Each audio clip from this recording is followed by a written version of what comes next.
Hi. Market പൾസിൻ്റെ മറ്റൊരു pre market റിപ്പോർട്ടിലേക്ക് എല്ലാവർക്കും സ്വാഗതം.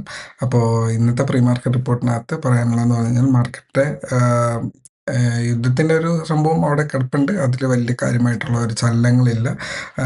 ക്രൂഡ് ഓയിലിലും വലിയ കാര്യമായിട്ടുള്ള മാറ്റങ്ങളില്ല. സോ ദാറ്റ് നമ്മുടെ മാർക്കറ്റിലും വലിയ ഇൻഫ്ലുവൻസിങ് ആയിട്ടുള്ള വലിയ ഡേറ്റാസ് ഇല്ല.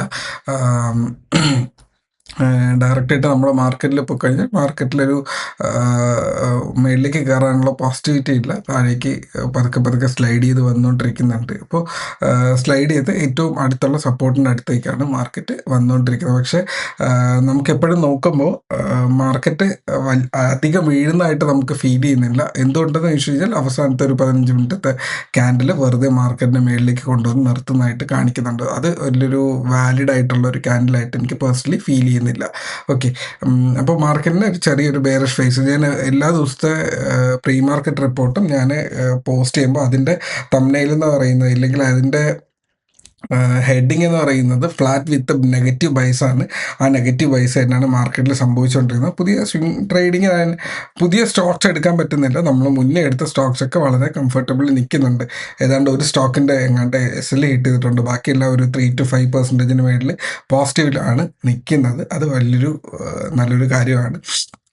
നമുക്ക് ഡയറക്റ്റായിട്ട് നമ്മുടെ ചാർട്ടിലേക്ക് തന്നെ പോകാം. ഇന്ന് വെള്ളിയാഴ്ചയാണ്. പുതിയ പൊസിഷൻസ് ഒന്നും നമ്മൾ എടുക്കാൻ പോകുന്നില്ല.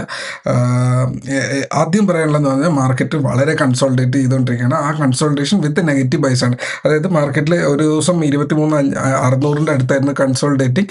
അടുത്ത ദിവസം 24,500 അടുത്തായിരുന്നു കൺസോൾട്ടേറ്റിംഗ്. ഇപ്പോൾ 24,400 അടുത്താണ് കൺസോൾട്ടേറ്റിംഗ് എന്നുള്ളത് മാത്രമേ ഉള്ളൂ. അടുത്ത 300 അടുത്തേക്കും കൺസോൾട്ടേഷൻ വന്നിട്ടുണ്ടായിരുന്നു. സോ ഇതിങ്ങനെ ഓരോ 100 പോയിന്റ് ലെവലിലേക്കും ഇതിങ്ങനെ സ്ലൈഡ് ചെയ്ത് നമ്മൾ കാണുമ്പോൾ അധികം വീഴുന്നതായിട്ട് ഫീൽ ചെയ്യുന്നില്ല. പക്ഷെ അത് വീഴുന്ന ആ ഒരു സ്ഥലത്ത് ഒരു കൺസോൾട്ടേറ്റ് ചെയ്ത് ആണ് പോകുന്നത്.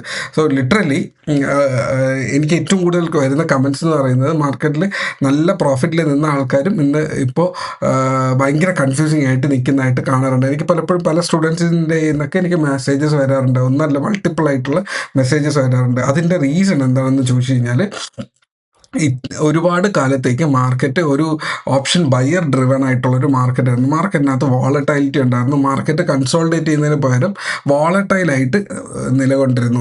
പക്ഷേ ഇപ്പോൾ കുറച്ച് ദിവസമായിട്ട്, പ്രത്യേകിച്ചും ഈ ഒരു സിസ്റ്റം ഇൻട്രൊഡ്യൂസ് ചെയ്തതിന് ശേഷമുള്ള ദിവസങ്ങൾ കംപ്ലീറ്റ്ലി മാർക്കറ്റ് അവേഴ്സ്, അതായത് രാവിലെ 9:30 ശേഷം വൈകുന്നേരം 3 മണി വരെയുള്ള സമയത്തിനകത്ത് market 90% of the timeline അതിൻ്റെ അകത്ത് മാർക്കറ്റ് കൺസോൾട്ടേറ്റ് ചെയ്ത് ഒരു പർട്ടിക്കുലർ ഒരു 40 മുതൽ 50 പോയിന്റ് ഇടയിൽ നിൽക്കുകയും ഒരു സിംഗിൾ ക്യാൻഡിലോ 2 സിംഗിൾ ക്യാൻഡിലോ കൊണ്ടിട്ട് മാർക്കറ്റ് അടുത്ത ലെവലിലേക്ക് പോയി റീച്ച് ചെയ്യുകയും ചെയ്യും. ഇപ്പോൾ 24,500 കാണുന്നതെങ്കിൽ 24,400 പോകണമെങ്കിൽ 2 ക്യാൻഡിൽ കൊണ്ട് അത് പെട്ടെന്ന് താഴേക്ക് പോയിട്ട് അവിടെ കുറേ അടുത്ത ഒരു 10-15 ക്യാൻഡിൽ അവിടെ കൺസോൾട്ടേറ്റ് ചെയ്യുന്നു. മേളിലേക്ക് കയറണമെങ്കിൽ 2 ക്യാൻഡിൽ കൊണ്ട് കയറുന്നു. അവിടെ പിന്നെ ഒരു കുറേ സമയത്തേക്ക്, ഇല്ലെങ്കിൽ റെസ്റ്റ് ഓഫ് ദ ഡേ അത് അവിടെ കണ്ടിന്യൂ ചെയ്യുന്നു എന്നുള്ളതാണ്. സോ ലിറ്ററലി ആ ഒരു മൊമെൻറ്റ് പ്രസൻറ്റ് അല്ല എന്നുണ്ടെങ്കിൽ ആ ഒരു ട്രേഡ് കിട്ടത്തില്ല.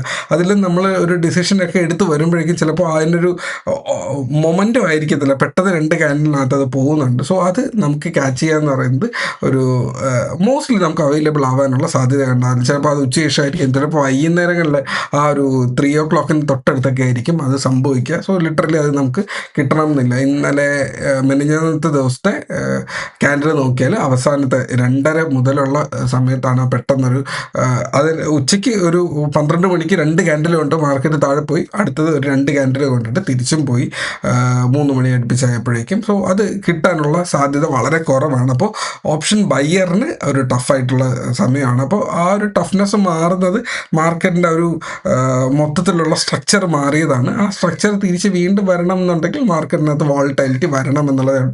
ആ വോളറ്റൈലിറ്റി വരുമ്പോൾ നിങ്ങൾക്ക് അതുപോലെ ആ ഒരു പഴയ മൊമെൻ്റ് കിട്ടും. അല്ലാണ്ട് എല്ലാ മാർക്കറ്റും ഒരുപോലെയല്ല. നമുക്ക് കാണുമ്പോൾ ക്യാൻഡിൽസ് എല്ലാം ഒരുപോലെ ഇരിക്കുമെങ്കിൽ അതിനകത്ത് നടക്കുന്ന ട്രേഡേഴ്സിൻ്റെ ഒരു മൈൻഡ് സെറ്റ് ഷിഫ്റ്റായിപ്പോയി. അപ്പോൾ ആ ഒരു ഷിഫ്റ്റിംഗ് എന്ന് പറയുന്ന ഓപ്ഷൻസ് എല്ലാം അനുകൂലമാണ്. രാവിലെ ഒരു 9:30 അകത്ത് വന്നിട്ട് ആ നിൽക്കുന്ന ഇപ്പോൾ 24,500 അടുത്താണ് നിൽക്കുന്നതെങ്കിൽ ആ 24,500 ഒരു ഷോർട്ട് സ്ട്രാഡിൽ എടുത്തു കഴിഞ്ഞാൽ, ഇല്ലെങ്കിൽ അതിൻ്റെ തൊട്ടടുത്തുള്ള ഏതൊരു ഷോർട്ട് സ്ട്രാഡിൽ എടുത്തു കഴിഞ്ഞാലും അയാൾക്ക് വൈകുന്നേരം ആകുമ്പോഴേക്കും പ്രോഫിറ്റാണ്. എന്നാൽ ഓപ്ഷൻ ബൈ ബയ്യർ ആയിരുന്നു പണ്ട് ഇങ്ങനെ ഒരു സിറ്റുവേഷൻ നിന്നിരുന്നത്. ഒരു ഓപ്പൺ റേഞ്ച് ബ്രേക്ക് ഔട്ട് എടുത്തു കഴിഞ്ഞാൽ ആ ഒരു റേഞ്ചിലേക്ക് പോകാനുള്ള നല്ല പ്രോബബിലിറ്റി ഉണ്ടായിരുന്നതെങ്കിൽ ആ ഓപ്പണിംഗ് റേഞ്ചാണ് ഈ വളരെ കുറച്ച് കാലമായിട്ട് വന്നിട്ടുണ്ടായിരുന്ന ഒരു വർഷം 2 വർഷത്തിനകത്ത് വന്നിട്ടുള്ള മാർക്കറ്റിലെ ട്രേഡേഴ്സ് എല്ലാവരും പഠിച്ചു വെച്ചിരിക്കുന്ന ഏറ്റവും ബെസ്റ്റ് സ്ട്രാറ്റജി എന്ന് പറയുന്നത് ഐ തിങ്ക് ORB ആയിരിക്കും എന്നുള്ളതാണ്. അപ്പോൾ ആ ORB വർക്ക് ചെയ്യുന്നില്ല, ബ്രേക്ക് ഔട്ട് ചെയ്യുന്നില്ല, തിരിച്ച് അവിടെ കൺസോൾട്ടേറ്റ് ചെയ്യുമ്പോഴേക്കും അവർ രാവിലെ വന്ന് പൊസിഷൻ എടുക്കുന്നു. പക്ഷേ അത് മൊമെൻറ്റം കൊടുക്കാണ്ട് അവർക്ക് അത് SL ഹിറ്റ് ചെയ്യുകയോ ഇല്ലെങ്കിൽ മൂവ്മെൻറ്റ് കാണാണ്ട് അവരത് ക്ലോസ് ചെയ്യുകയോ വരുന്നു എന്നുള്ളതാണ്. സോ ഇതാണ് മാർക്കറ്റിനെ മനസ്സിലാക്കാനുള്ള മെത്തേഡ്. നമുക്ക് നമ്മുടെ ചാർട്ടിലേക്ക് കിടക്കാം. ഒരുപാട് മെസ്സേജസ് വരുന്ന കാരണം ഞാൻ അത് അഡ്രസ്സ് ചെയ്തു എന്നുള്ളതേ ഉള്ളൂ. മൺഡേ മുതൽ ഇതൊന്ന് ശ്രദ്ധിക്കുക. ഇന്ന് മുതൽ ശ്രദ്ധിക്കുക. മാർക്കറ്റിൽ മൊമെൻറ്റ് വരുവാണെങ്കിൽ ഞാൻ പറഞ്ഞുതരാം. ഇപ്പോൾ പ്രത്യേകിച്ച് അങ്ങനെ ഒരു സിറ്റുവേഷൻ ഇല്ല. നിഫ്റ്റിയുടെ ചാർട്ട് നോക്കിയാൽ മാർക്കറ്റ് ഒരു ഇത് ഞാൻ പറഞ്ഞ ആ ഒരു സംഭവമാണ്. ഇത് 1 അവറിൻ്റെ ചാർട്ടാണ്. മാർക്കറ്റ് സ്ലൈഡ് ചെയ്ത് മാർക്കറ്റ് താഴേക്ക് വരുന്നുണ്ട്. ഇപ്പോൾ ഈ സ്ലൈഡിങ്ങിന് കുറച്ച് ഇൻറ്റൻസിറ്റി കുറച്ച് കൂടുന്നുണ്ട്. അതിൻ്റെ ഒരു ഇൻറ്റൻസിറ്റി കൂടുന്നുണ്ട്. അപ്പോൾ ഇതൊരു ട്രയാങ്കിൾ പാറ്റേണിന് ഉള്ളിലേക്ക് വരുന്നുണ്ട്. മാർക്കറ്റ് ഇന്ന് കോൺട്രാക്ട് ചെയ്യുന്നുണ്ട്. ഇത് ഏറ്റവും ഇമ്പോർട്ടൻ്റ് ആയിട്ടുള്ള സപ്പോർട്ടാണ്. 24,240 അല്ലേ. കയറിപ്പോവാനും ഇത് വളരെ ഇമ്പോർട്ടൻ്റ് ആയിരുന്നു. അതിൻ്റെ ഗ്യാപ്പ് അപ്പിൽ ഓപ്പൺ ചെയ്ത് പെട്ടെന്ന് കയറിപ്പോയതാണ്. വീണ്ടും അത് തിരിച്ച് വരുന്നുണ്ട്. സോ 24,200 റേഞ്ചിൽ സപ്പോർട്ട് എടുത്ത് നിൽക്കുക എന്നുള്ളതാണ്. അപ്പോൾ മാർക്കറ്റ് 24,000-നും 24,440-ൻ്റെയും ഇടയിൽ കൺസോൾട്ടേറ്റ് ചെയ്യുക എന്നുള്ളത് നോക്കുമ്പോൾ 24,200 റേഞ്ചിലാണ് നിൽക്കാൻ സാധ്യത. മാർക്കറ്റ് ബ്രേക്ക് ചെയ്യുകയാണെങ്കിൽ 180ക്ക് താഴെ ബ്രേക്ക് ചെയ്യുകയാണെങ്കിൽ നമുക്ക് 24,100, 24,000, 23,920 എന്നിങ്ങനെയുള്ള ലെവൽസ് മാർക്കറ്റ് താഴേക്ക് വരാനുള്ള സാധ്യത ഉണ്ട്. സോ ഇത് വാച്ച് ചെയ്ത് വയ്ക്കുക. 920 ഞാൻ ഉദ്ദേശിച്ചത്. അപ്പോൾ ഇതിനിടയിലുള്ള ഏരിയാസ് നിങ്ങൾക്ക് വാച്ച് ചെയ്യുക എന്നുള്ളതാണ്. മാർക്കറ്റ് മേളിലേക്ക് പോയാൽ നിങ്ങൾക്ക് ഈ കാണുന്ന നമ്പേഴ്സ് എല്ലാം വാലിഡ് ആണ്. ഈ ഒന്നാമത്തത് 24,350 ഇമ്പോർട്ടൻ്റ് ആയിട്ടുള്ള ലെവൽ. 350, 240, 100 മെയിനായിട്ടുള്ള ലെവൽസ്. മേളിലേക്ക് പോയാൽ 440, 520, 600 ലെവൽ പോവുമെന്ന് വലിയ പ്രതീക്ഷയില്ല. ഇന്ന് പക്ഷെ ഒരു ഡയറക്ഷൻ കിട്ടിയേക്കാം. ഏത് ഡയറക്ഷൻ എന്നുള്ളത് മാർക്കറ്റ് മൂവ് ചെയ്യുന്ന മൊമെൻറ്റിൽ നമുക്കറിയാൻ പറ്റത്തുള്ളൂ.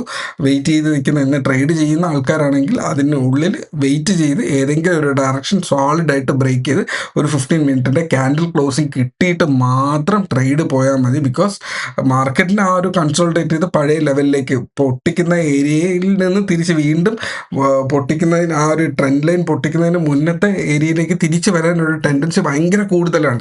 അപ്പോൾ പിന്നെ അത് താഴേക്കാണെങ്കിലും മേളിലേക്കാണെങ്കിലും ശ്രദ്ധിക്കുക.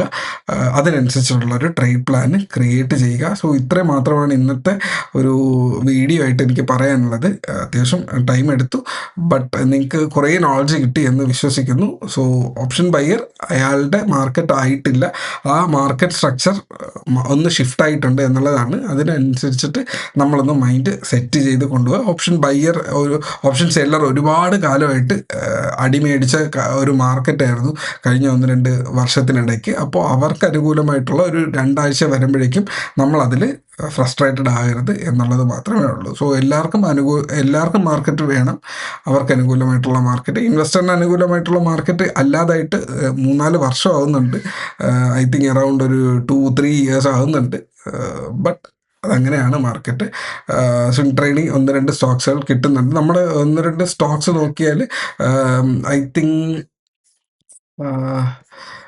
ഇത് നമ്മുടെ പോർട്ട്ഫോളിയോ ആണ്. ഈ പോർട്ട്ഫോളിയോക്കുള്ളിൽ SBI അത്യാവശ്യം മൂവ് ചെയ്തിട്ടുണ്ട്.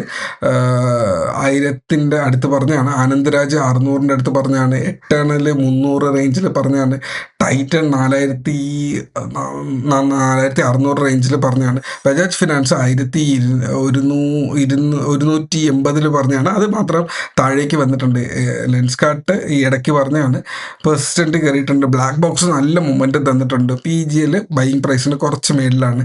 HCL ടെക്കും കുറച്ച് മേളിൽ. LNT അത്യാവശ്യം കയറിയിട്ടുണ്ട്. 3,700, 780 റേഞ്ചിൽ പറഞ്ഞിരുന്നതായിരുന്നു. GTFL 46 രൂപ റേഞ്ചിൽ പറഞ്ഞിരുന്നതാണ്. നമ്പറും 6000 സംതിങ്ങിൽ പറഞ്ഞതെന്നാണ്. എവിടെ എത്തിയെന്നുള്ളത് എനിക്കറിയില്ല. 7000 സംതിങ്ങിൽ പറഞ്ഞതെന്നാണ്. 7170 ആയിട്ടുണ്ട്. മാർക്കറ്റ് താഴേക്ക് വീഴുമ്പോൾ സ്റ്റോക്സ് വീഴുന്നില്ല, അറ്റ്ലീസ്റ്റ് ഒരു 2% മേളിലേക്ക് കയറുന്നുണ്ട് എന്നുള്ളതാണ്. ഈ സ്റ്റോക്സൊക്കെ അത്യാവശ്യം ഒരു 3-4% മേളിൽ കയറിയിട്ടുണ്ട്. സോ ശ്രദ്ധിക്കുക, മാർക്കറ്റ് ഇനി കയറി വരുമ്പോൾ അതിനനുസരിച്ചുള്ള പ്ലാൻ ചെയ്താൽ മതി. ICICI ബാങ്കും ഓൾമോസ്റ്റ് 1300 സംതിങ്ങിൽ പറഞ്ഞാണ്, 74 76 എങ്ങാണ്ട് പറഞ്ഞാണ്. 1400 റേഞ്ചിൽ വന്നിട്ടുണ്ട്.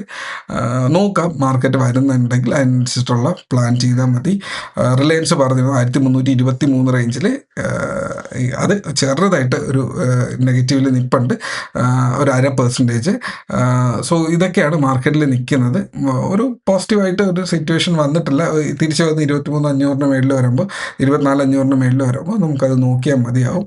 സോ ഇത്രയേ ഉള്ളൂ ഇന്നത്തെ video. Trade safe, take care, by.